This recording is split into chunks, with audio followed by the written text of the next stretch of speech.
뭔가 그 문제의식을 공유하는 그런 면이 있습니다. 에스더 기도 운동에서 얼마 전부터 낙태 문제에 대해서 관심을 많이 가지고 활동을 했거든요.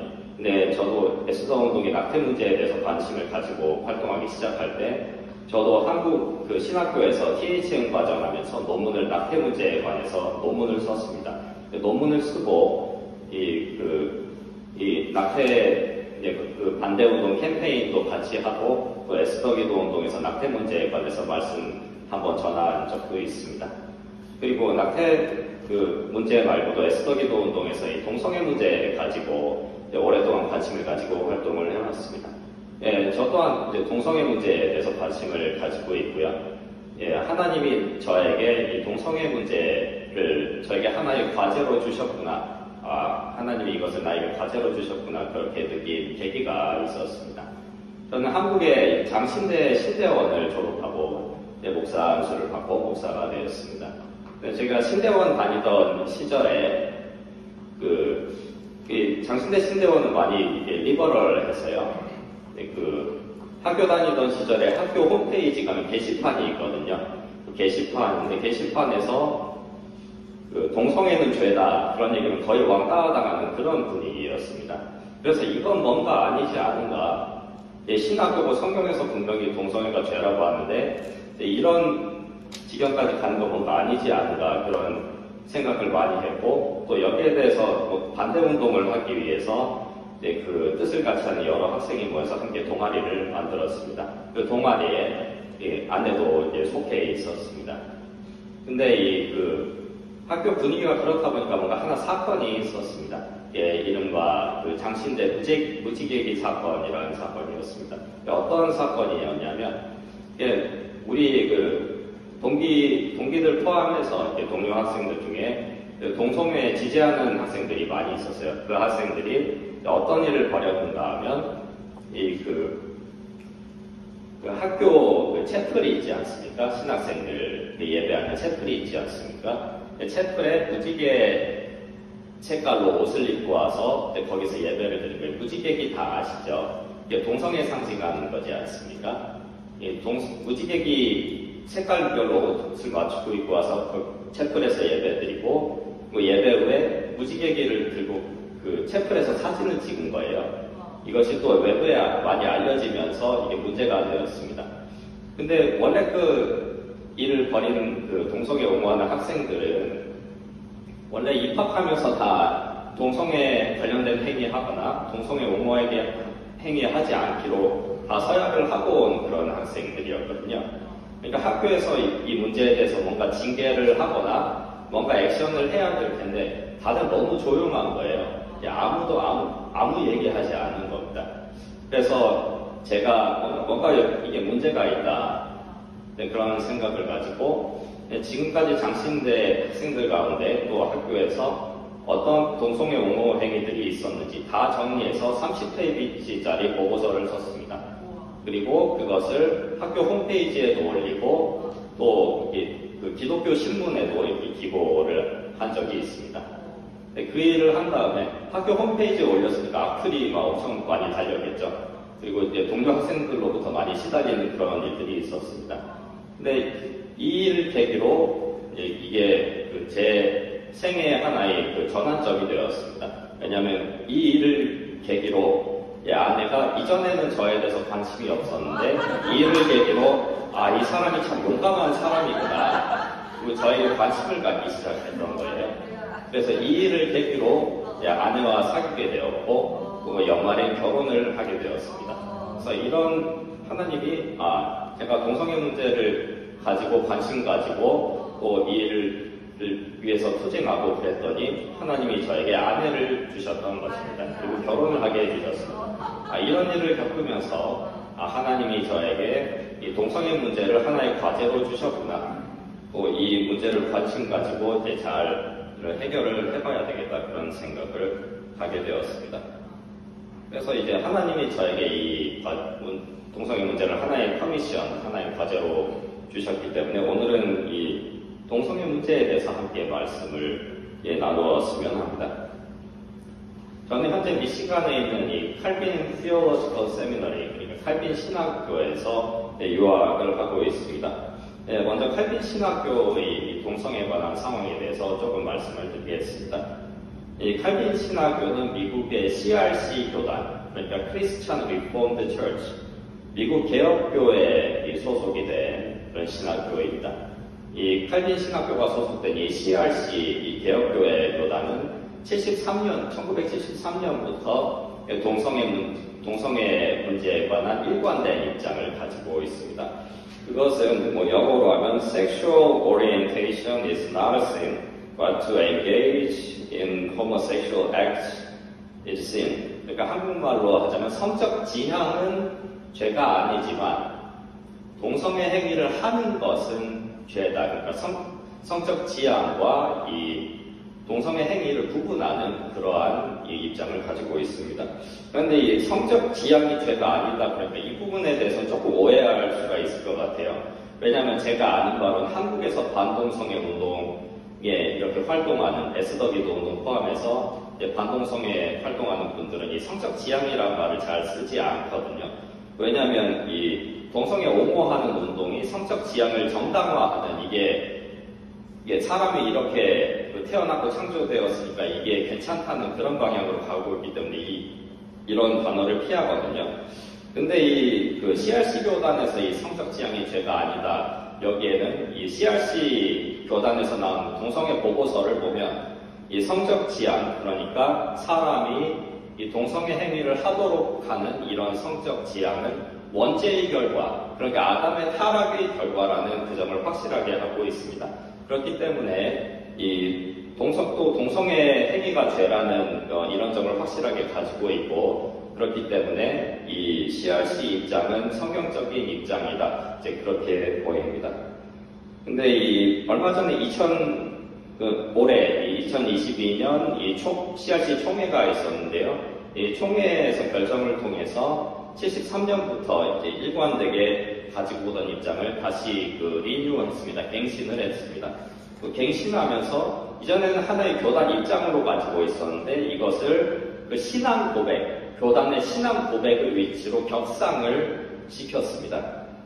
이게 어떤 의미인가 하면 CRC 교단, 개혁교단에서 채택하고 있는 신조와 신앙 고백이 있습니다. 신조로는 이제 사도신경과 니케아 신조, 아타나우스 신조와 같은 고대의 신조들이 있고요. 그것보다 조금 최근에 신앙 고백으로서 벨기에 신앙 고백, 그리고 도르트 신조, 그리고 장로교하고 이렇게 개혁교회에서 많이 사용하는 하이델베르그 요리 문답이 있습니다. 하이델베르그 요리 문답 같은 이 신앙 고백들이 있는데 이 신앙 고백의 해석을 통해서 이것이 신조와 신앙 고백의 위치를 가진다. 이렇게 결정을 한 것입니다. 특별히 이 개혁교회하고 저는 장로교 소속 목사인데요. 장로교에서도 많이 쓰는 이 하이델베르그 교리문답 108문의 해석을 통해서 이제 동성애가 죄라는 점을 확실하게 하고 있습니다. PPT를 조금 넘겨주시겠어요? 예, 하이델베르그 교리문답 108문을 말씀드렸는데 이 108문은 내용을 읽어드리겠습니다. 제7계명이 우리에게 가르치는 것은 무엇입니까? 정결하지 못한 모든 것, all unchastity는 하나님께서 정죄하시는 것입니다. 따라서 우리는 온 마음으로 그러한 일들을 혐오해야 합니다. 거룩한 혼인생활이나 독신이나 순결하고 절제한 삶을 살아야 합니다. 이렇게 말하고 있습니다. 그러니까 교리문답 108문은 제7계명, 10계명 제7계명 가늠하지 말라는 이 계명에 대한 해설입니다. 그런데 이 교리문답에 보면 정결하지 못한 모든 것을 피해야 되고 우리가 거룩한 혼인생활이나 또는 독신생활을 해야 한다 이렇게 말씀하고 있습니다.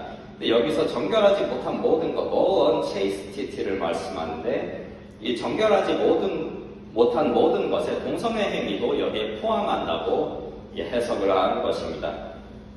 그래서 이 하이델베르그 교리문답의 해석을 통해서 이 동성애 행위를 하는 것이 죄고 성경적인 가르침에 어긋난다. 이것을 총회에서 결정을 하는 것입니다. 그리고 또 교리문답 108문을 이번에 총회에서 해석하면서 이 all unchastity, 정결하지 못한 모든 것에 해석되는 것으로 본 그 다른 몇 가지 행위가 있습니다. 뭐가 그 all unchastity, 정결하지 못한 모든 것에 해당되는가 하면 첫 번째로는 말씀드린 homosexual sex, 동성 성행위가 동성애 행위가 여기에 해당됩니다. 그리고 adultery가는 premarital sex, 혼전 관계하는 거, 또 extramarital sex, 혼 외의 모든 그 성행위, 그리고 polyamory, 그리고 포르노 보는 것도 여기에 해당되는 것으로 봤습니다. 그래서 이제 동성애 행위뿐만 아니라 여러 가지 그 성에 관련된 여러 가지 가르침을 다 포함하고 있는 것으로 본 것입니다.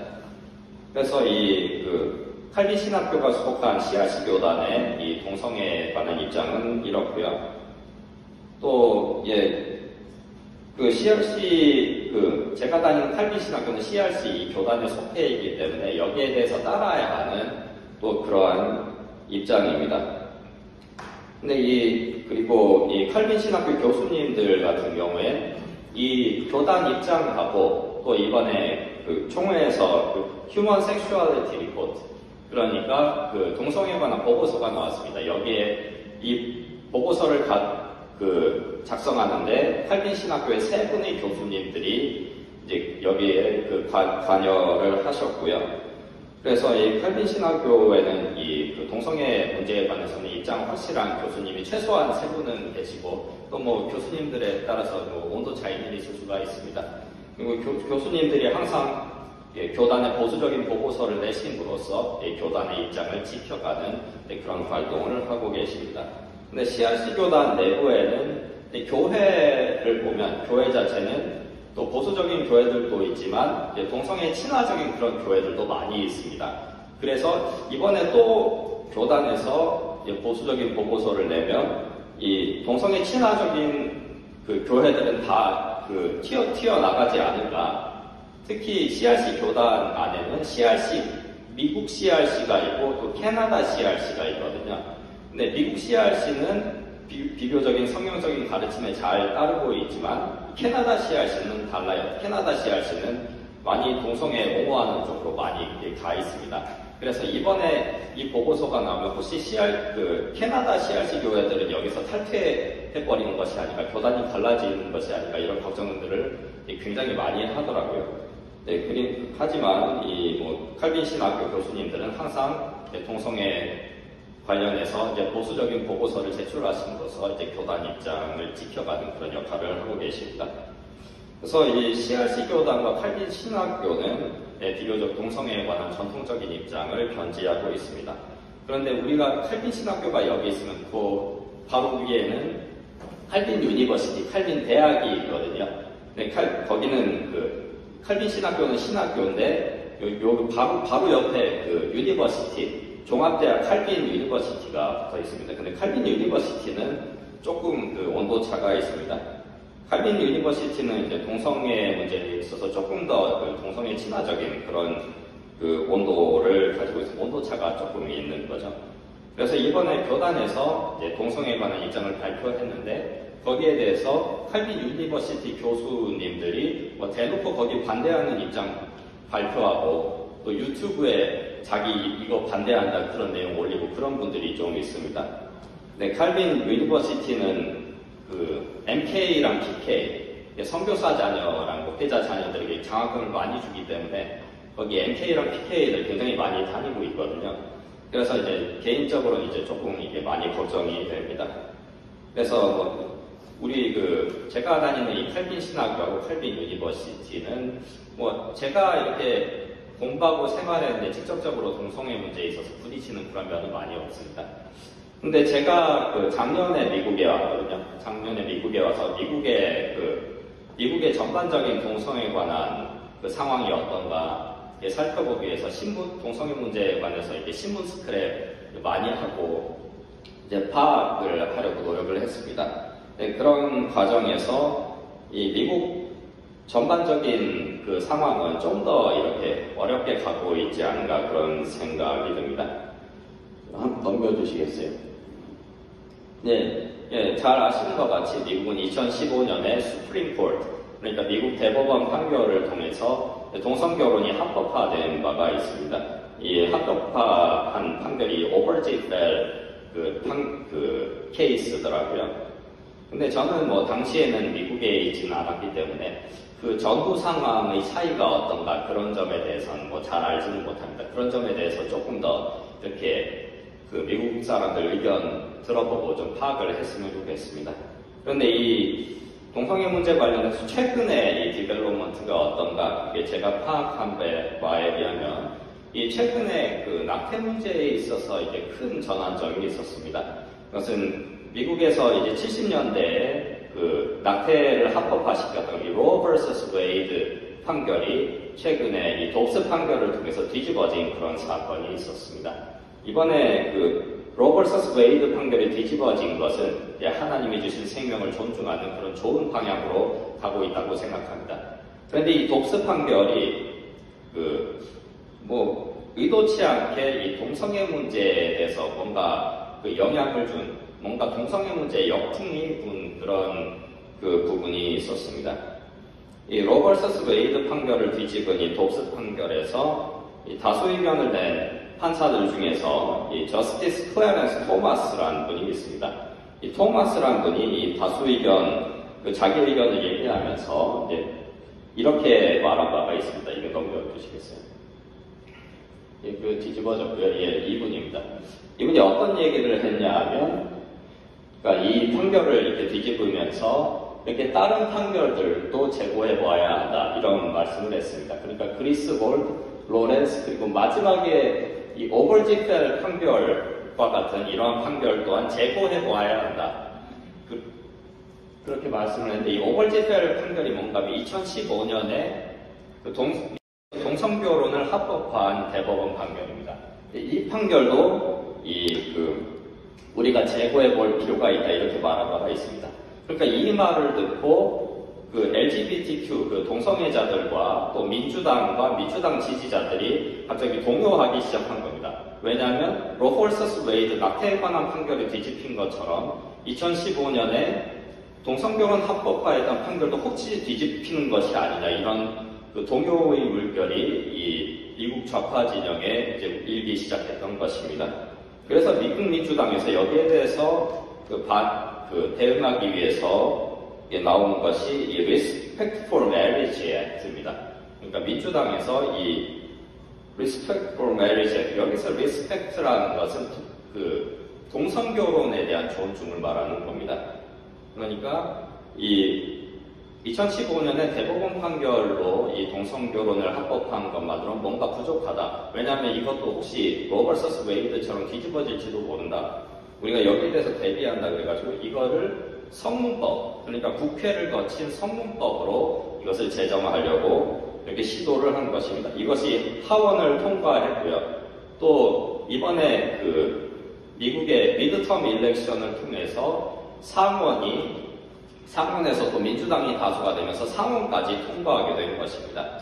그래서 물론 그 미국에서 그 대법원 판결을 통해서 그 동성결혼이 합법화가 됐고 또 미국에서는 이 법원칙이 있지 않습니까? 이게 stare decisis,라고 해서 선례구 소개 원칙.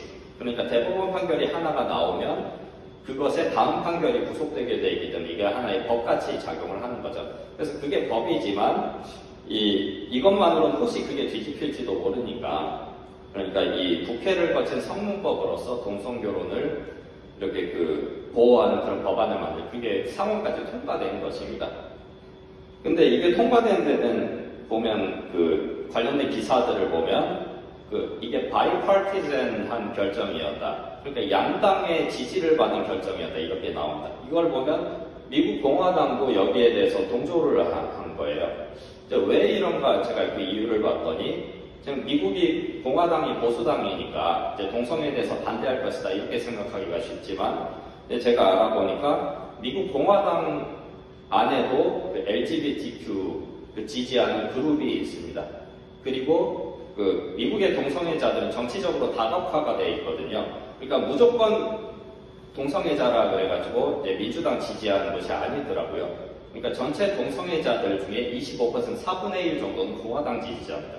그래서 공화당도 자기들 지지하는 그 LGBTQ의 눈치를 보는 거예요. 그래서 우리가 이것만은 안 건드린다. 이제 우리는 낙태 판결 뒤집힌 것만으로 만족하고 우리가 여기까지는 건드리지 않겠다. 그리고 여기에 대해서도 이 Respectable Marriage Act를 저지하려고 노력하지 않은 거예요. 또 제가 사는 미시간주에도 그 공화당 국회의원이 있거든요. 이 Respectable Marriage Act 지지했더라고요, 그 사람은. 그래서 이 동성애 문제만큼은 미국에서는 보수당, 공화당에 기댈 수도 없는 그런 상황입니다. 그래서 이렇게 미국 상황은 좋지 않습니다. 미국에서 그 결혼과 성에 대한 성경적인 가르침 지켜나가는 것이 쉽지 않다. 그걸 느꼈습니다. 그리고 이것을 지켜나가고 또 법제도까지 바꾸는 굉장히 장기전으로 우리가 가야 되는 거구나. 그걸 깨닫게 됐습니다.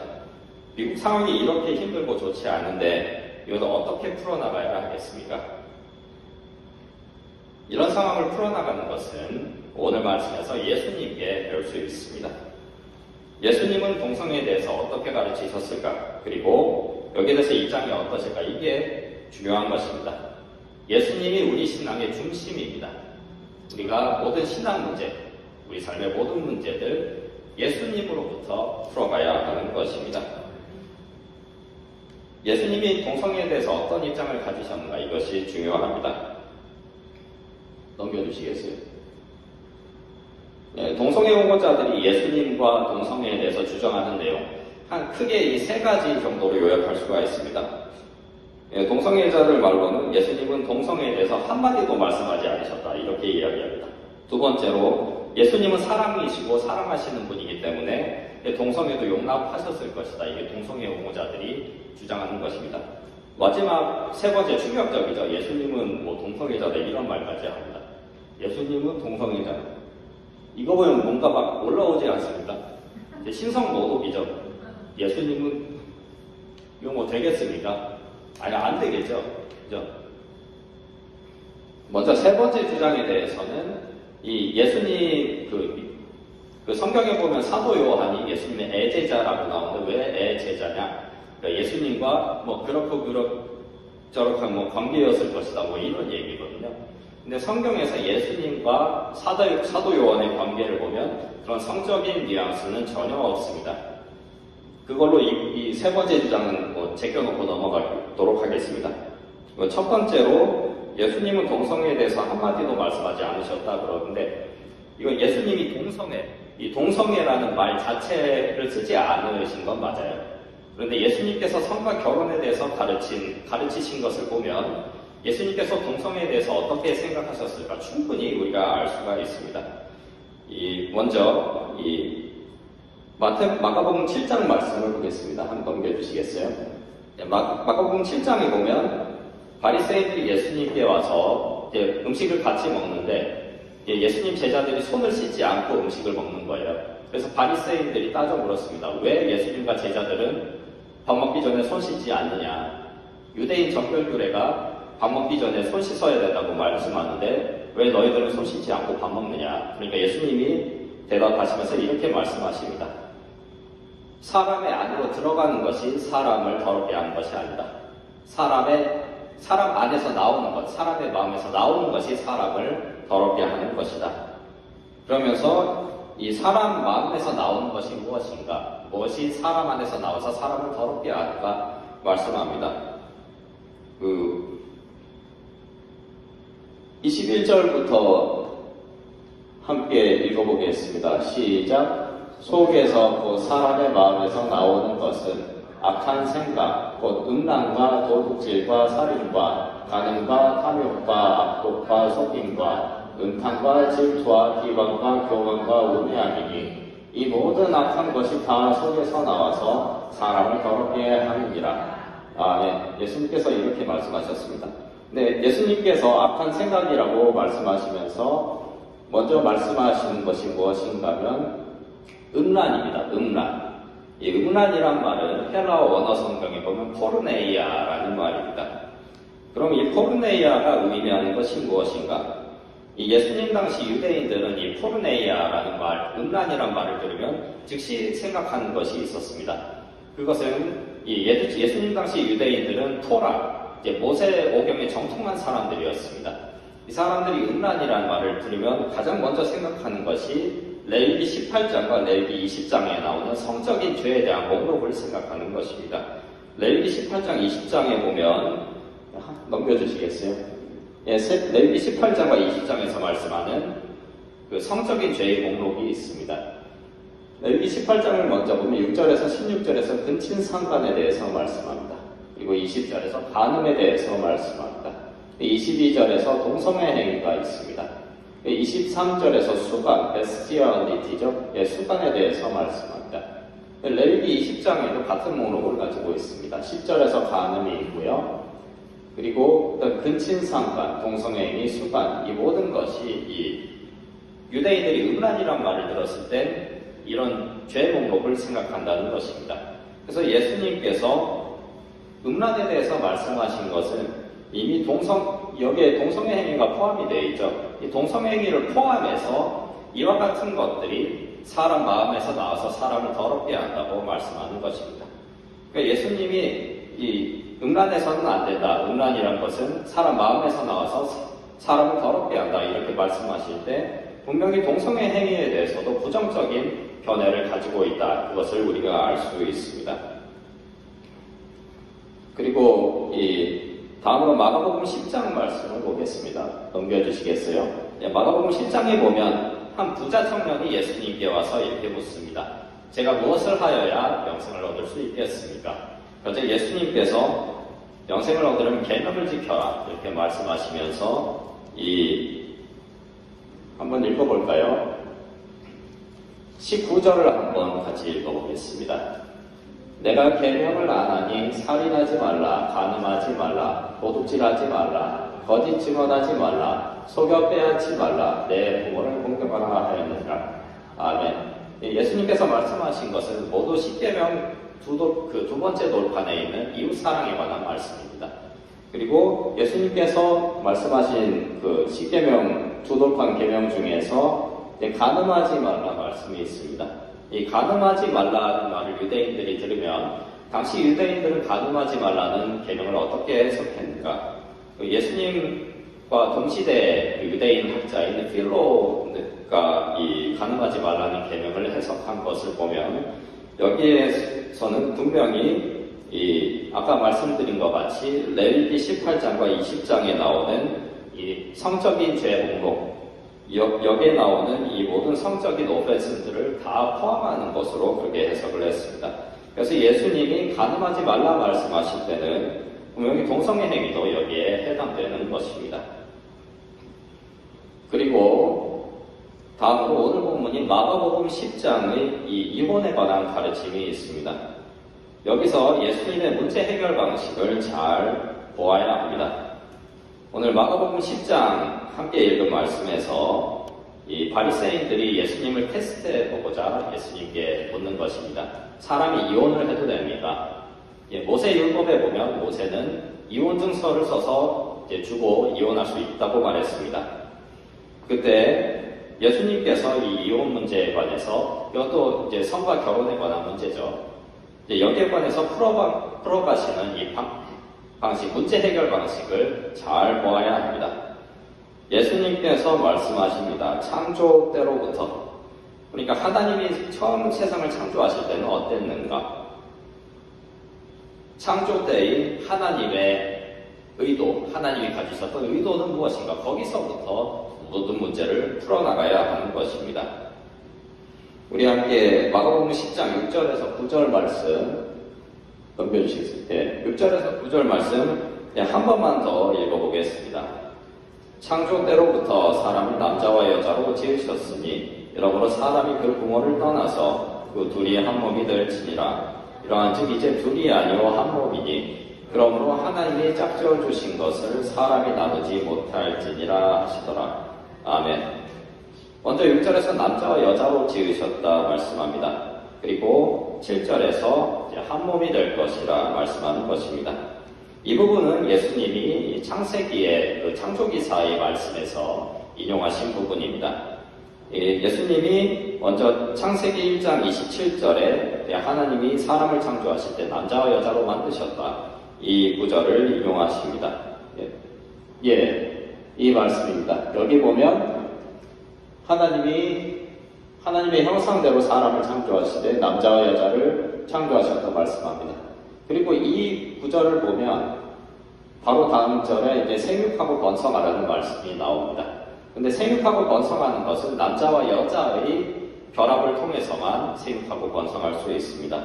하나님께서 생육하고 번성하는 것을 사람에게 과제로 주셨는데 이 남자와 여자가 결혼하지 않고 남자와 남자가 결혼하거나 여자와 여자가 결혼하면 이 과제를 수행할 수 없는 것이 됩니다. 하나님이 주신 과제를 수행하는데 장애가 생기는 것입니다. 그래서 이것을 보아도 결혼은 한 남자와 한 여자가 하는 것이다. 이것을 알 수 있습니다. 그런데 오늘 예수님이 이 말씀을 인용하시는 것을 보면 6절에서 남자와 여자로 지으셨다 하고 조금 점프하셔서 이 둘이 한 몸이 될 것이다. 이 말씀은 그 창세기 2장 24절에서 말씀하는 것입니다. 그러니까 예수님의 포커스는 남자와 여자로 만드셨는데 그 둘이 결합해서 결혼해서 한 몸이 되는 것. 이 한 몸이 되는 것에 조금 더 포커스가 있는 것을 볼 수가 있습니다. 근데 왜 남자와 여자가 결혼해서 한 몸이 될 것이다 이렇게 말씀하셨는가? 이 남자와 여자가 그 컴플리멘터리하게, 그러니까 상호 보완적으로 만드셨기 때문에 남자와 여자가 결혼해서 한 몸이 되는 것입니다. 하나님께서 남자와 여자를 만드실 때 남자가 여자를 보완해주고 여자가 남자를 보완해주도록 그렇게 만드셨습니다. 그래서 둘이 합해서 한 몸이 될 수가 있는 것입니다. 근데 남자가 남자를 보완해주지는 못합니다. 여자가 여자를 보완해주지 못합니다. 그래서 남자와 여자를 상호 보완적으로 컴플리멘터리하게 만드셨기 때문에 남자와 여자가 결합해야만 그것이 한 몸이 될 수가 있는 것입니다. 한 몸이 되는 것, 왜 그런가? 신체 구조적으로도 그렇고 또 정신적으로도 그렇습니다. 하나님께서 만드신 것이 그렇습니다. 그래서 반드시 남자와 여자가 결혼해야 되고 여자가 남자와 결혼해야 되는 거지 남자가 남자와 결혼할 수 없습니다. 여자와 여자가 결혼할 수 없습니다. 왜냐하면 남자와 남자가 결혼하거나 여자와 여자가 결혼하면 한 몸이 되지 못하기 때문입니다. 하나님이 만드신 구조가 그렇습니다. 그래서 예수님이 남자와 여자로 만드셨고 둘이 한 몸이 될 것이라 말씀한 겁니다. 그래서 오늘 예수님의 이 말씀을 보면 성경적인 의미의 결혼은 반드시 한 남자와 한 여자가 결혼하는 것입니다. 이것이 결혼에 대한 성경의 가르침입니다. 그리고 이 말씀과 관련해서 동성애 옹호자들이 주장한 것이 있습니다. 하나 더 넘겨주시겠어요? 두 번째, 예수님은 사랑이시기 때문에 동성애 죄도 용납하실 것이다. 이 주장이 있습니다. 이 예수님이 사랑이신 건 맞습니다. 근데 이 동성애 옹호자들의 주장에 따르면 예수님은 사랑이시기 때문에 그 동성애 죄, 그러니까 성적인 죄에 대해서 덜 엄격하셨을 것이다. 동성애 옹호자들이 다른 성경 본문을 다 보니까 동성애가 죄라 그러고 안 되겠는 거예요. 그래서 마지막에 예수님께 한번 기대 보려고 그러는 거죠. 근데 그게 될까요? 예수님이 사랑이신 것하고 예수님은 성적인 윤리, 그러니까 성적인 윤리에 대해서 뭔가 덜 엄격하셨을 것이다. 이게 맞는 얘기일까요?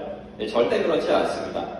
오늘 이 이혼 문제에 관해서 예수님과 바리새인들의 논쟁을 보면 이렇습니다. 바리새인들은 어떻습니까?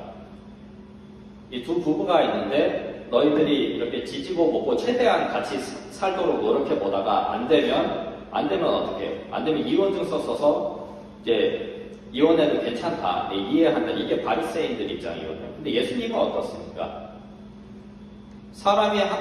하나님이 한 몸으로 만드신 것을 사람이 나눌 수 없다. 절대 안 된다고 말씀하시는 거거든요. 마태복음 가면 물론 그 부정한 경우에는 그 부정을 저지른 경우에는 예외를 두고 있습니다. 근데 예수님 입장은 더 엄격하신 거예요? 덜 엄격하신 거예요? 훨씬 더 엄격하신 거죠. 왜냐하면 바리새인들은 지지고 볶다가 최대한 해보다가 안 되면 이혼하라고 하거든요. 근데 예수님은 절대 안 된다고 하시는 거거든요. 이 이혼 문제에 보면 예수님이 훨씬 더 엄격한 윤리적인 기준을 가지고 있는 것을 볼 수 있습니다. 또 예수님이 10계명에서 가르친 것을 봐도 그렇습니다. 모세는 살인하지 말라 했습니다. 근데 예수님께서는 마음속으로 분을 품거나 형제 미워하는 것, 또 형제 보고 바보라 하는 것도 죄라고 하십니다. 또 모세는 간음하지 말라 말했습니다. 간음하는 행위만 하지 말라 그랬는데 예수님은 어때요? 음욕을 품고 여자를 바라보는 것도 죄라고 하십니다. 예수님은 훨씬 더 엄격한 윤리적인 기준을 가지고 있습니다. 사랑이시기 때문에 덜 엄격하신 게 아니에요. 근데 더 엄격한데 우리가 성령의 도움을 통해서 예수님의 기준을 충족할 수 있게 되는 것입니다. 절대 덜 엄격하신 분이 아닙니다. 그러니까 두 번째 주장, 틀렸다는 걸 우리가 알 수 있습니다. 그래서 앞서서 미국적인 상황은 이제 힘들다고 말씀드렸습니다. 성경적인 그 결혼에 관한 가르침 지켜나기 쉽지 않습니다. 그럼 이런 상황을 어떻게 풀어나가야 하겠습니까? 우리는 예수님을 따라해야 합니다. 예수님의 예를 따라해야 합니다. 마태복음 11장 23절 24절 말씀을 보면 예수님이 소돔에 관해서 말씀하십니다. 우리 함께 마태복음 11장 23절 24절 말씀을 함께 읽어보겠습니다. 가버나움아 내가 하늘에까지 높아지겠느냐 음부에까지 낮아지리라. 내게 행한 모든 권능을 소돔에서 행하였더라면 그 성이 오늘까지 있었으리라. 내가 너에게 이르노니 심판날에 소돔 땅이 너보다 견디기 쉬우리라 하시니라. 아멘. 이 소돔과 고모라에 관한 말씀은 창세기 19장 말씀에서 찾아볼 수 있습니다. 우리가 잘 아는 것 같이 소돔과 고모라는 이 동성애인 죄 때문에 불과 유황으로 심판받고 멸망하고 말았습니다. 이 창세기 말씀 같이 한번 볼까요? 하나 넘겨주시겠어요? 19장 1절에서 5절 말씀 조금 길지만 함께 읽어보겠습니다. 저녁 때 그 천사가 소돔에 이르니 마침 롯이 소돔 성문에 앉아있다가 그들을 보고 일어나 영접하고 땅에 엎드려 절하며 이르되 내 주여 돌이켜 종의 집으로 들어와 발을 씻고 주무시고 일찍이 일어나 갈 길을 가소서. 그들이 이르되 아니라 우리가 거리에서 밤을 새우리라. 롯이 간청함에 그제서야 돌이켜 그 집으로 돌아오는지라. 롯이 그들을 위하여 식탁을 베풀고 무교병을 부으니 그들이 먹으니라. 그들이 눕기 전에 그 성사람 곧 소돔 백성들이 롯을 방문하고 원군에서 다 모여 그 집을 에워싸고 롯을 부르고 그에게 이르되 오늘 밤에 내게 온 사람들이 어디 있느냐 이끌어내라. 우리가 그들과 상관하리라. 아멘. 창세기 19장에 보면 아브라함의 조카 롯이 있죠. 롯이 소돔성에 가서 살았습니다. 소돔성은 부자였어요. 부유했고 그런데 그곳 사람들은 죄를 많이 지었어요. 그래서 소돔 주변에 사는 사람들이 다 이 사람들 좀 어떻게 해주세요 하고 하나님께 탐원을 했습니다. 그래서 하나님이 진짜 소돔성이 어떤가 보려고 천사들을 보내셨습니다. 근데 이 소돔성에 천사들이 들어가서 이제 거기서 어떻게 하나 이렇게 보고 있는데 롯이 천사들을 초청을 했습니다. 자기 집으로 영접을 한 거죠. 근데 밤중에 이 소돔 사람들이 몰려와서 이렇게 말합니다. 내게 온 사람들이 어디 있느냐 이끌어내라. 네가 그들과 상관하리라. 어제 상관하리라 나오는데 이것을 히브리어 원어 성경에서 보면 야다 있다. 야다는 무슨 뜻인가 하면 안다는 뜻인데 어떻게 아는 건가 하면 남녀가 이렇게 함께 그 성관계를 해서 서로 아는 그런 의미를 가지고 있습니다. 그러니까 이 성관계를 하다 그런 의미를 가지고 있는 거죠. 그래서 소돔 사람들이 몰려와서 이제 하나님이 보낸 이 천사들과 그 동성 성행위를 하게 해달라고 요구한 것입니다. 그러니까 이 소돔 사람들은 분명히 동성애라는 죄를 이제 짓고 있었습니다. 근데 제가 신대원 다닐 때 구약 쪽에 유명한 교수님이 있어요.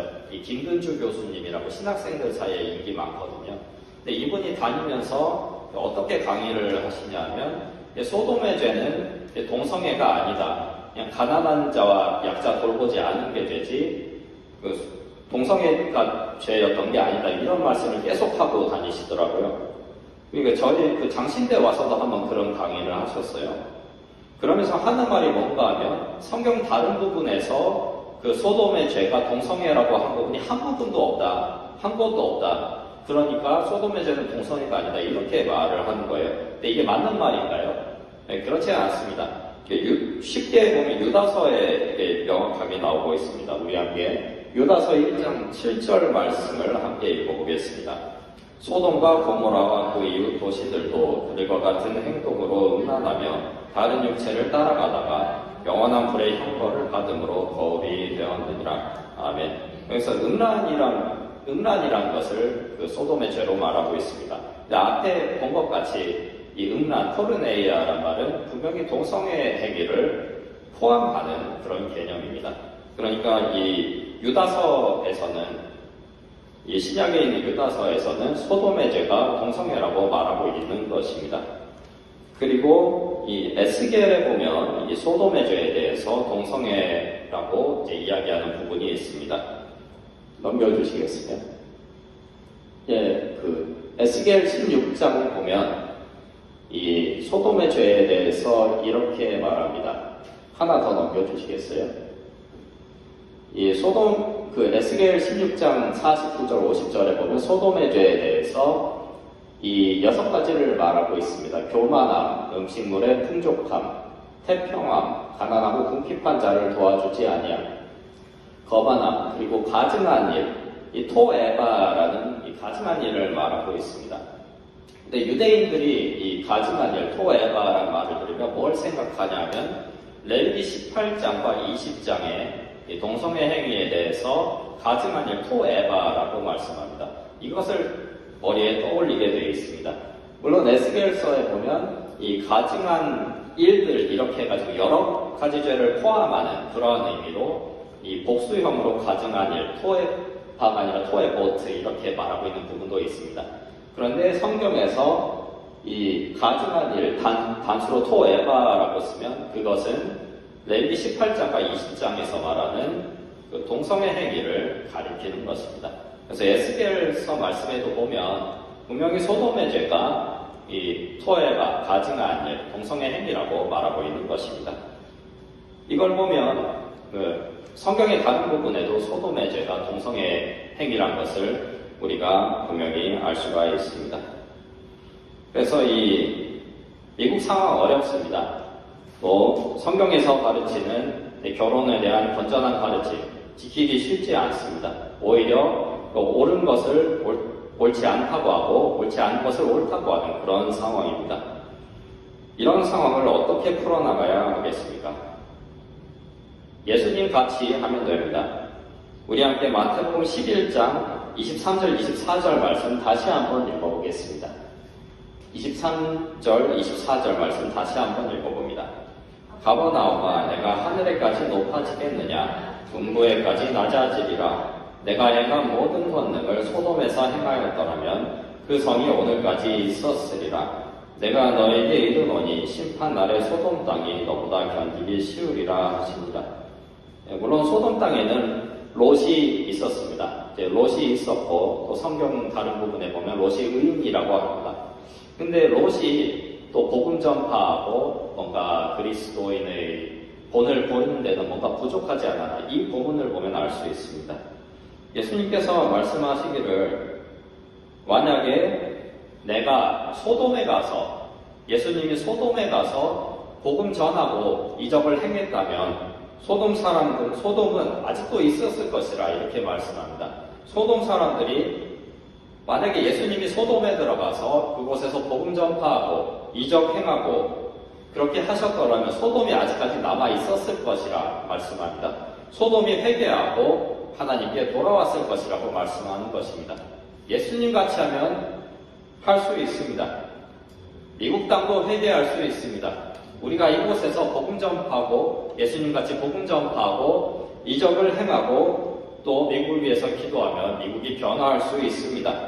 소돔 같은 것도 예수님 같이 하면 변화할 수 있다고 말씀하십니다. 북한 땅도 변화할 수 있습니다.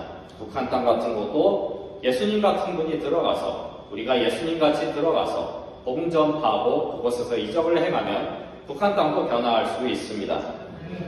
예수님 같이 하면 됩니다. 이것이 오늘 성경이 우리에게 주는 교훈입니다. 예수님과 같이 하면 됩니다. 할 수 있습니다. 예수님 같이 하면 됩니다.